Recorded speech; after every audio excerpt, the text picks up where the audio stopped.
My video tutorial is about getting rid of the pop-ups by the site Blueeicef2.click.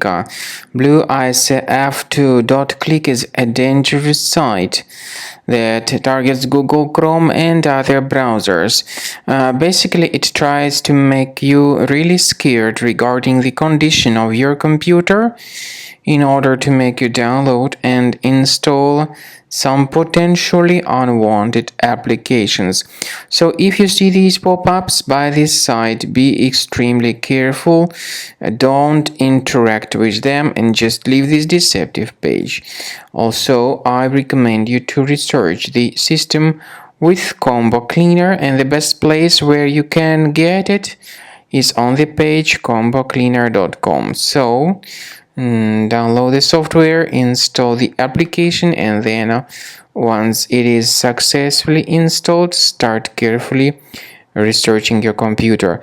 Combo Cleaner will help you to fully identify and eliminate other threats which still could possibly stealthily remain on your computer. After you have successfully downloaded and installed Combo Cleaner antivirus, the program is initially in the trial mode, so only quick scan option is available.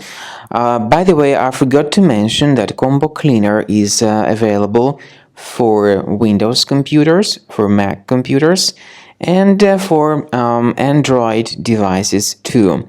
This information is clearly seen on the official website, which is combocleaner.com. So through this official site, you may download any preferred version, and even for iOS devices too. So all these 4 different operating systems can offer you the version for Combo Cleaner antivirus. So you need to click on this Start Scan button, and the program will begin researching and investigating your computer. First of all, the software will update its anti-malware database, which is definitely essential for proper detection and removal of any malware. So don't skip the update procedure. Wait until the scanning has been successfully accomplished. At the end of the scan, you will see the summary of threats, and we recommend upgrading to Premium, and you can request trial. Combo Cleaner will help you to remove all these threats automatically and keep your system free of other threats in the future.